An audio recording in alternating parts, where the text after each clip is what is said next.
Hello विद्यार्थियों, श्रोताओं एवं पाठकों सभी का स्वागत है, अभिनंदन है। हम लोग भाग 11 तक गोदान उपन्यास को लेखक के शब्दों में सुन चुके हैं। आज हम 12 भाग पढ़ेंगे, सुनेंगे। उसके पहले हम थोड़ा पीछे प्रकाश डालते हैं, जिससे हमें पूर्ण रूप से 12 भाग जो है वो समझ में आता है। गोबर शहर पहुंचता है।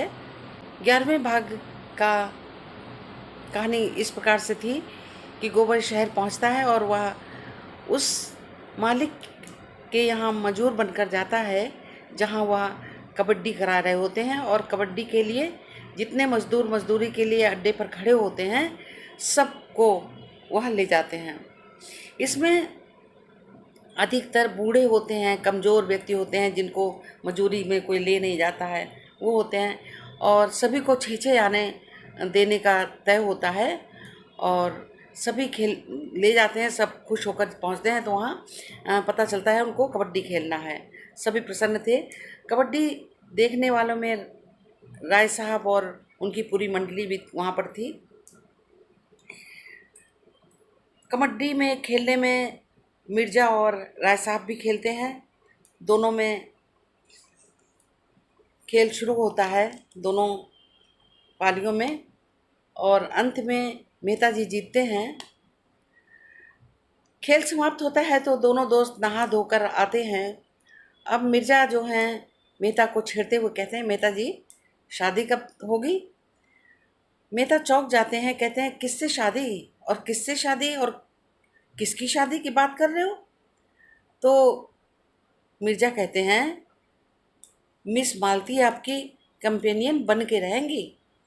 इस पर मेहता जी कहते हैं गंभीर भाव से, आपका ख्याल बिल्कुल गलत है मिर्ज़ा जी।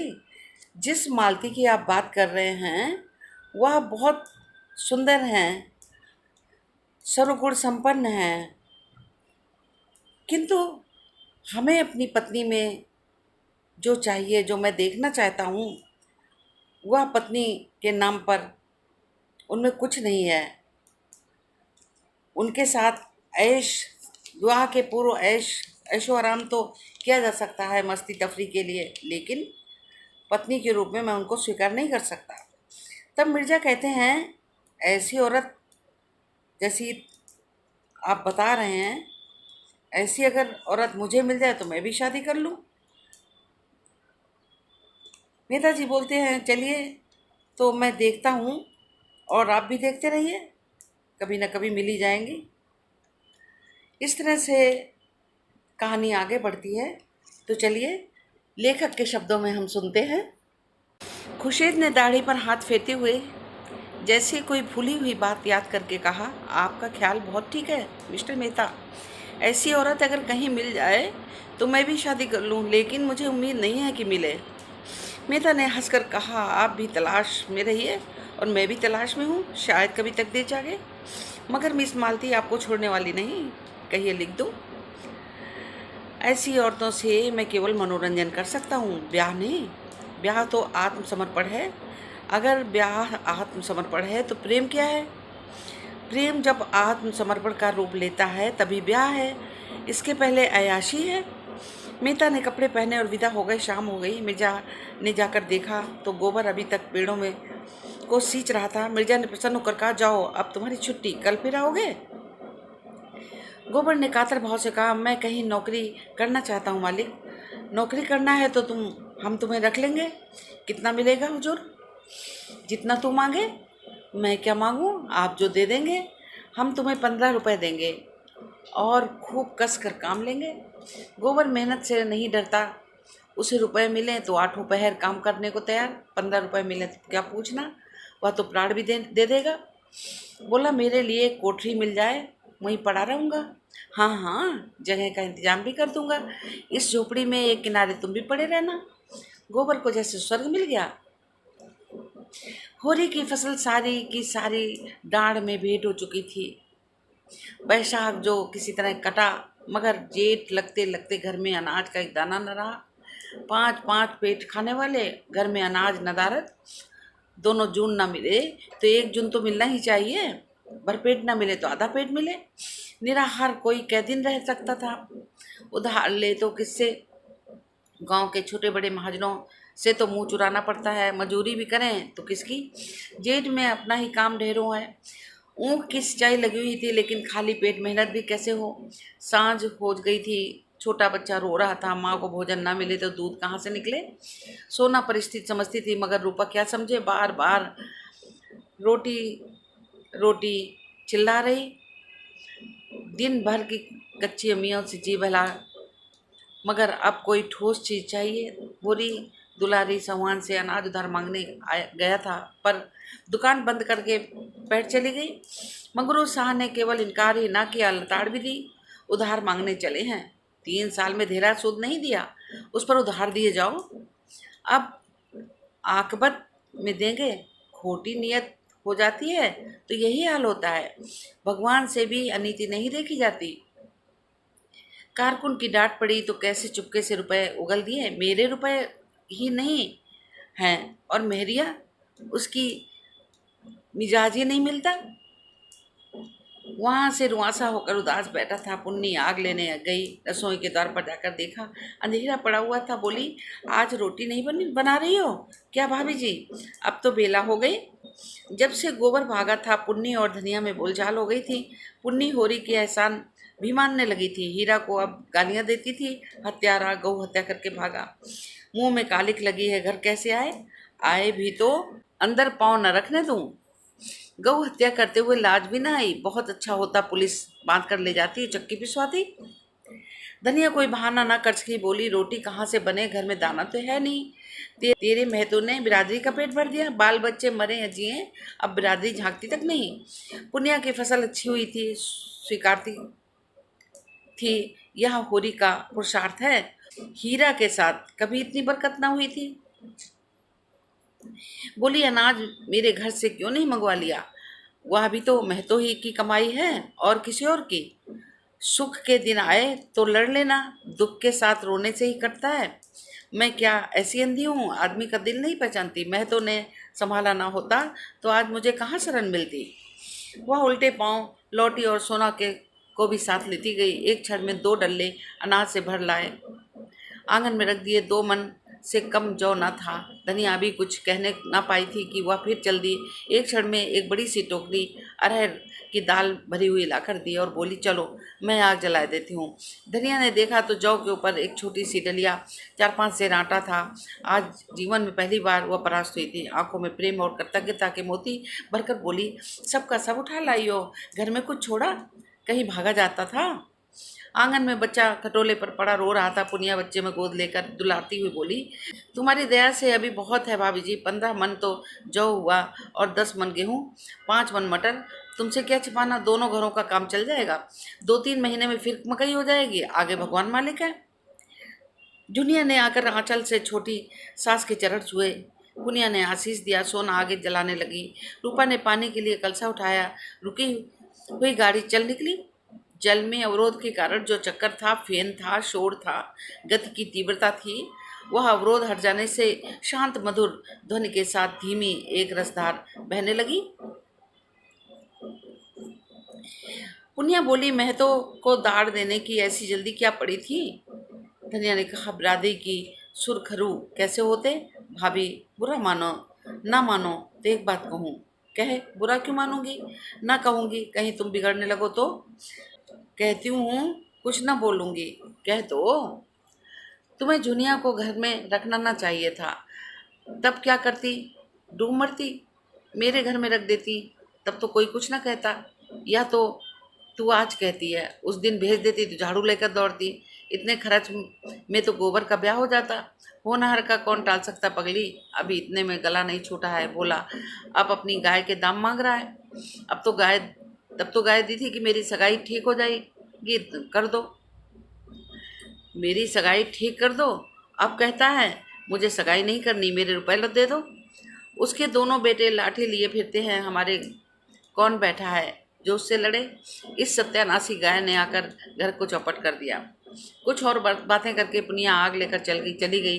होरी सब कुछ देख रहा था। भीतर आकर बोला, पुनिया दिल की साफ है। हीरा भी तो दिल का साफ था। धनिया ने अनाज तो रख लिया, पर मन लज्जित और अपमानित हो रही थी। यह दिनों का फेर है, आज उसे नीचा देखना पड़ा। तू किसी का अवसान नहीं मानती, यही तुझ में बुराई है। अवसान क्या मानो? मेरा आदमी उसकी गृहस्थी के पीछे जान नहीं दे रहा है, और मैंने दान थोड़े ही लिया है, उसका एक एक दाना भर दूंगी। मगर पुनिया अपनी जेठानी के मनोभाव को समझकर भी होरी का एहसान चुकाती जाती थी। जब अनाज चुक गया, मन दो मन दे जाती। मगर अब चौमासा आ गया था और वर्षा न हुई, समस्या अत्यंत जटिल हो गई। सावन का महीना आ गया था, बगुले उठ रहे थे, कुओं में पानी सूख गया था और ऊख ताप से जल रही थी। नदी में थोड़ा थोड़ा पानी आने लगा मिलता था, मगर उससे पीछे आए दिन लाठियां निकलती थीं। यहाँ तक नदी ने भी जवाब दे दिया। जगह जगह चोरियां होने लगी, डाके पड़ने लगे। सारे प्रांत में हाहाकार मच गया। यही कुशल हुई कि भादों में वर्षा हो गई और किसानों के प्राण हरे हुए। इतना उत्साह था उस दिन, प्यासी पृथ्वी जैसे आघाती ही न थी, और प्यासे किसान ऐसे उछल रहे थे मानो पानी नहीं अशर्फियां बरस रही हों। बटोर लोग जितना बटोरते बने। खेतों में जहाँ बगुले उठते वहाँ हल चलने लगे। बाल वृंद निकल निकल कर तालाबों और पोखरों की गहड़ियों का मुआयना कर रहे थे। ओहो, तालाब तो आधा भर गया। वहाँ से गहड़िया की तरफ दौड़े, मगर अब कितना ही पानी बरसे, ऊख तो विदा हो गई। एक एक हाथ के झोंके रह जाएगी। मक्का और ज्वार कोदों से लगान थोड़े ही चुकेगा। महाजन का पेट थोड़े ही भर जाएगा। हाँ, गौओं के लिए चारा हो गया और आदमी जी गया। इधर जब माघ बीत गया और भोला के रुपए न मिले, तो एक दिन चिल्लाया हुआ होरी के घर आ धमका, और जोर जोर से धमकाते हुए बोला, यही है तुम्हारा कौल? इसी मुंह से तुमने ऊँख फेर कर रुपए देने का वादा किया था। अब तो ऊँख फेर चुके, लाओ रुपए मेरे हाथ में। होरी अब अपनी विपत्ति सुनाकर और तरह की चिरौरी करके हार गया, और भोला द्वार से न हटा तो उसने झुंझलाकर कहा, तो मैं तो उस वक़्त तो मेरे पास रुपए नहीं है, और ना ही मुझे कहीं उधार भी मिल सकता। मैं कहाँ से लाऊं? दाने दाने की तंगी है, विश्वास ना हो तो घर में आकर देख लो, तो कुछ मिले उठा ले जाओ। भोला ने निर्मल भाव से कहा, मैं तुम्हारे घर में क्यों तलाशी लेने जाऊं? और ना मुझे इससे मतलब तुम्हारे पास रुपए हैं या नहीं। तुमने ऊँख फेर कर रुपए देने को कहा था, ऊँख फेर चुके, और रुपए मेरे हवाले करो। तो फिर जो कहो हुआ करूं। मैं क्या कहूं? मैं तुम्हीं पर छोड़ता हूँ। मैं तुम्हारे दोनों बैल खोल ले जाऊंगा। होरी ने उसकी विस्मय भरी आंखों से देखा, मानो अपने कानों पर विश्वास ना हुआ है। फिर हाथ बुद्धि सा सिर झुकाकर रह गया। भोला क्या उसे भिखारी बनाकर छोड़ देना चाहता है? दोनों बैल चले गए, तब तो उसके दोनों हाथ कट जाएंगे। दीन स्वर में बोला, दोनों बैल ले जाओगे तो मेरा सर्वनाश हो जाएगा। अगर तुम्हारा धर्म यही कहता है तो खोल ले जाओ। तुम्हारे बनने बिगड़ने की मुझे परवाह नहीं है, मुझे अपने रुपए चाहिए, और जो कह दूं मैंने रुपए दे दिए। भोला सन्नाटे में आ गया। उसे अपने कानों पर विश्वास ना आया। होरी इतनी बड़ी बेईमानी कर सकता है, ये संभव नहीं। उग्र होकर बोला, अगर तुम हाथ में गंगा जली लेकर कह दो कि मैंने रुपए दे दिए तो मैं सब्र कर लूँगा। कहने का मन जो तो चाहता है, मरता क्या न करता, लेकिन कहूँगा नहीं। तुम कह ही नहीं सकते। हाँ भैया, मैं नहीं कह सकता। हंसी कर रहा था। एक क्षण तक वो दुविधा में पड़ा रहा, फिर बोला, तुम मुझसे इतनी बैर क्यों पाल रहे हो भोला भाई? दुनिया मेरे घर में आई तो मुझे कौन सा सरंग मिल गया? लड़का अलग हाथ से गया, 200 रुपया डांड अलग कर भरना पड़ा। मैं तो कहीं का भी न रहा, और तुम भी मेरी जड़ खोद रहे हो। भगवान जानते हैं, मुझे बिल्कुल न मालूम था कि लौंडा क्या कर रहा है। मैं तो समझता था गाना सुनने जाता होगा। मुझे उस दिन पता चला जब आधी रात को झुनिया घर में आ गई। उस वक्त मैं घर में न रखता तो सोचो कहाँ जाती, किसकी होकर रहती। जुनिया बराठे में बैठकर छिपी खड़ी बातें सुन रही थी। बाप को अब वह बाप नहीं शत्रु समझती थी। डरी कहीं होरी बैलों को ना दे। जाकर रूपा से बोली, अम्मा को जल्दी से बुला ला। कहा, कहना बड़ा काम है, विलम्ब ना करो। धनिया खेत में जाकर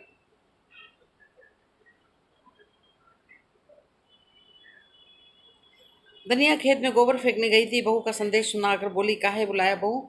मैं तो घबरा गई थी। काका तुमने देखा है ना, हाँ देखा, कसाई की तरह द्वार पर बैठा हुआ है। मैं तो बोली भी नहीं।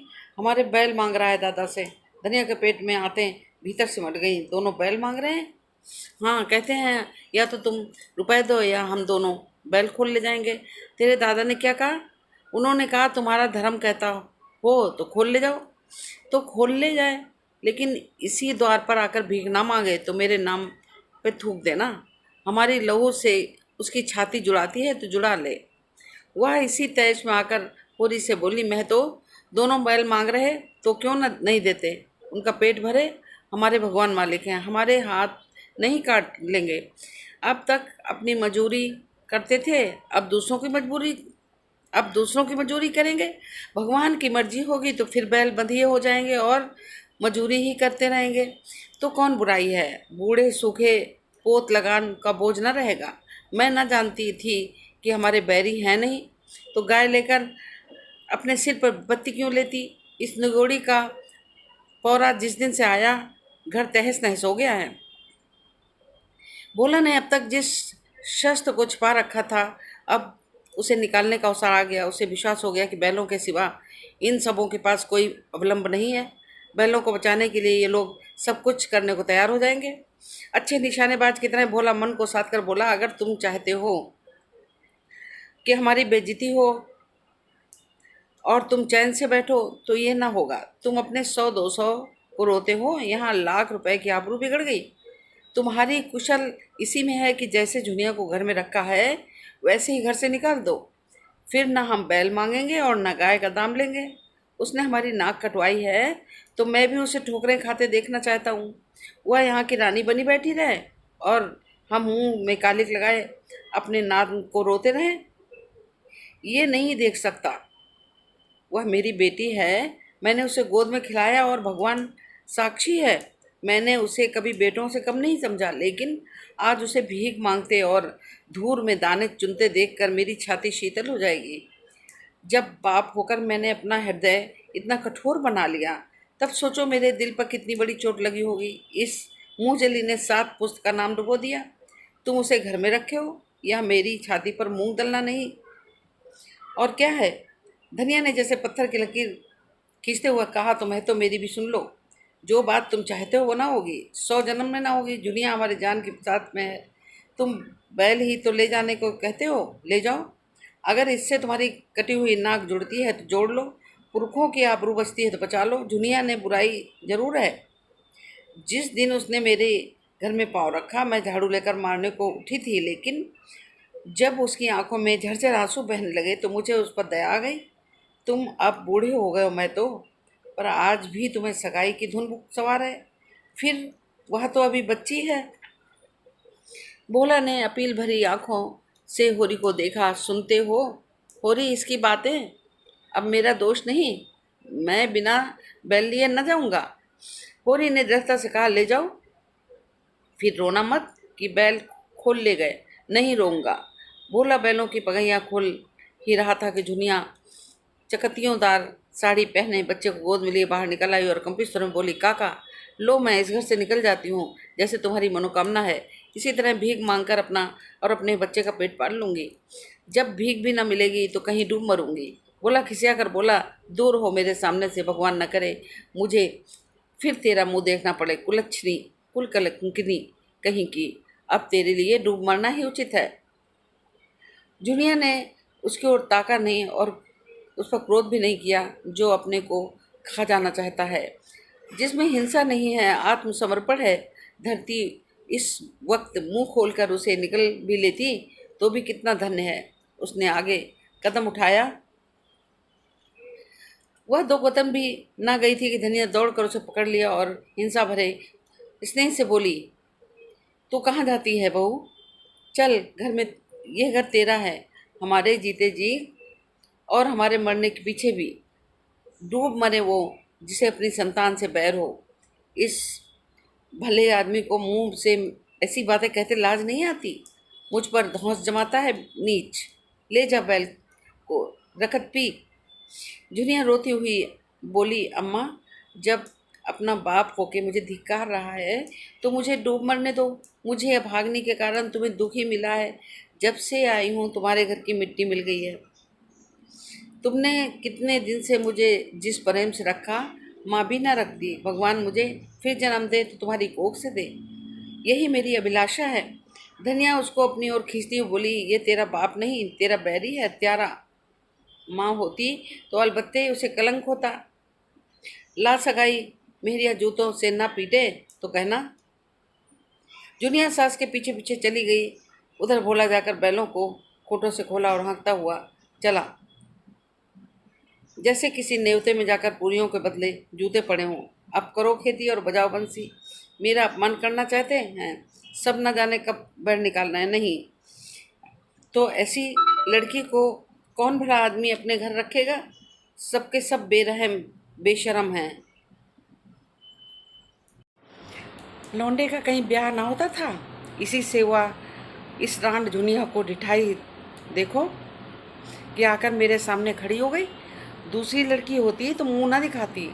आंखों का पानी मर गया है। सबके सब दुष्ट और मूर्ख भी हैं। समझते हैं जुनिया अब हमारी हो गई है। ये नहीं समझते जो अपने बाप की नहीं हुई, घर में ना रही, वो किसी के घर में नहीं रहेगी। समय खराब है, नहीं तो बीच बाजार में इस चुड़ैल धनिया के झांटे पकड़ कर घसीटता। मुझे कितनी गालियां देती थी। फिर उसने दोनों बैलों को देखा, कितने तैयार हैं, अच्छी जोड़ी है, जहाँ चाहूँ 100 रुपये में बेच सकता हूँ, मेरे 80 रुपये खरे हो जाएंगे। तो विद्यार्थियों, मेरे प्रिय श्रोताओं, ये भाग यहीं समाप्त होता है। भाग 13 में हम आपसे मिलते हैं भोला के विचारों को लेकर के।